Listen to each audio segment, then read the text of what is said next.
Yo, what's up, nerds? It's MTG Man, and today we're coming back at you with another Build Your Own Precon. So today is the Master Multiplied. $44.90 is the current price.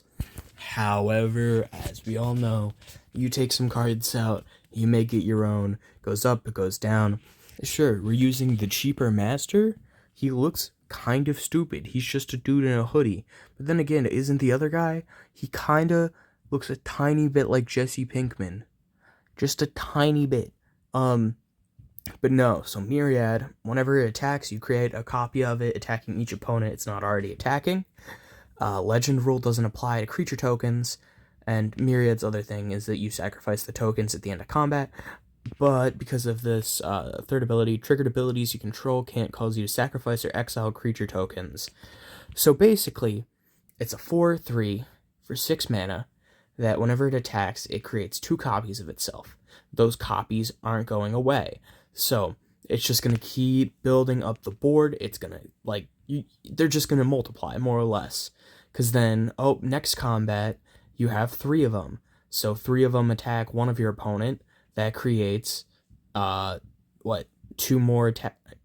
that creates 6 more attacking each other opponent. So, it's 3 more.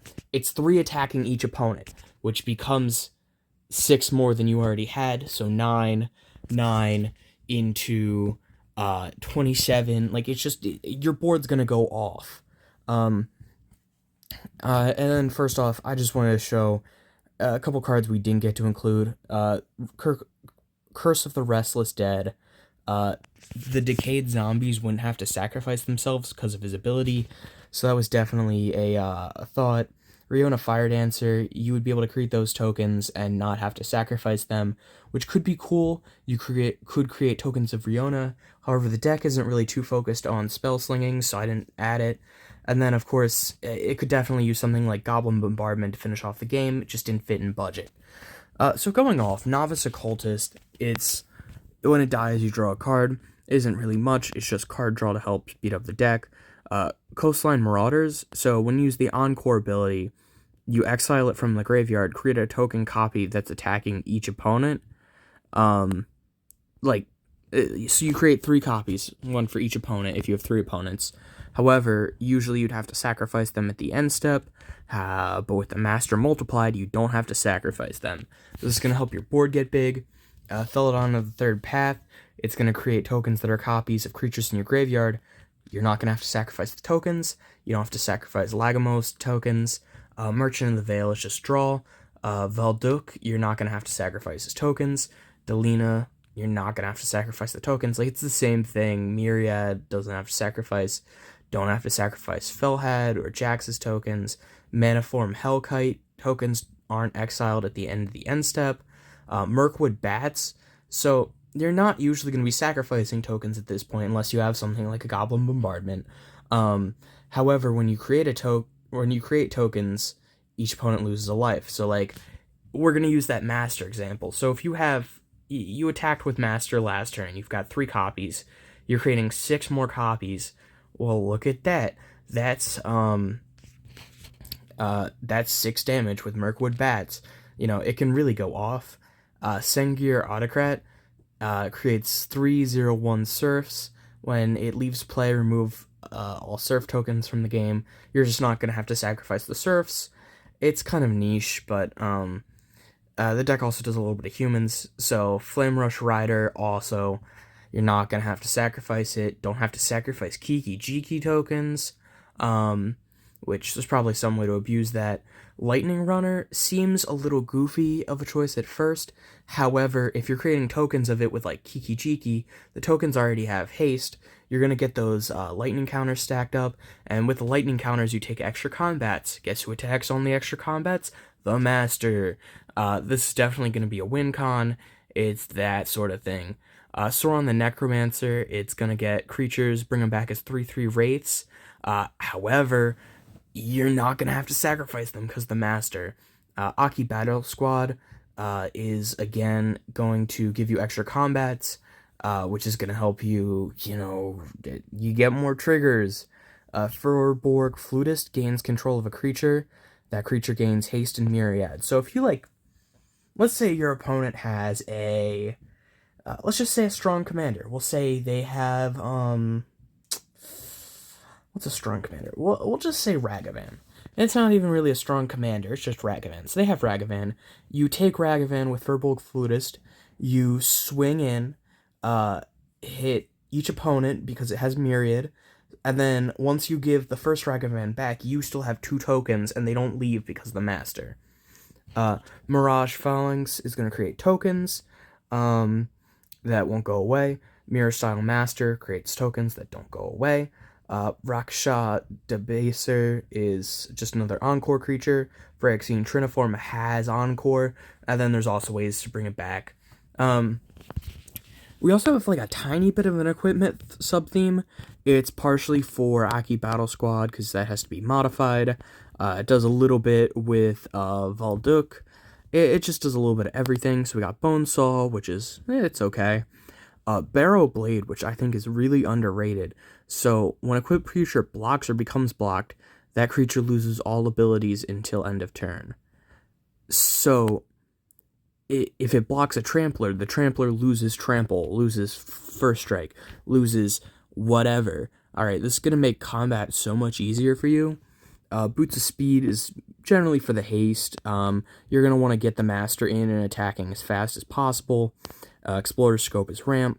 Ghost Lantern is going to help you get your creatures back, and then you're going to have creatures dying because you just have so many creatures. Short Sword, Soul Ring is ramp, Arcane Signet's ramp. Blade of Selves is going to be giving things Myriad, which again, you're going to get to keep the tokens around. Blade of Battle Fan is actually protection, and also just an equipment. Turkle Diamond, Fellwar Stone, Fire Diamond, all are ramp. Gilded Pinions, partially just because it creates a treasure to help you. It just stays on curve, I guess. Lightning Greaves for protection. Malefic Scythe. You're going to have things die, like I said. Rakdos Signet is ramp. Swiftfoot Boots is protection. There's probably a cheaper Swiftfoot Boots printing than 98 cents. However, I don't actually care enough to find it right now. Talisman of Indulgence is it's ramp. Crowded Crypt is ramp. And then the zombies have Decayed, however, you're not going to be sacrificing them because of the Master. The Mimic Vat tokens, you're not sacrificing, or Brask Forge tokens, you don't sacrifice. Moving on to instants and sorceries, Tragic Slip is removal.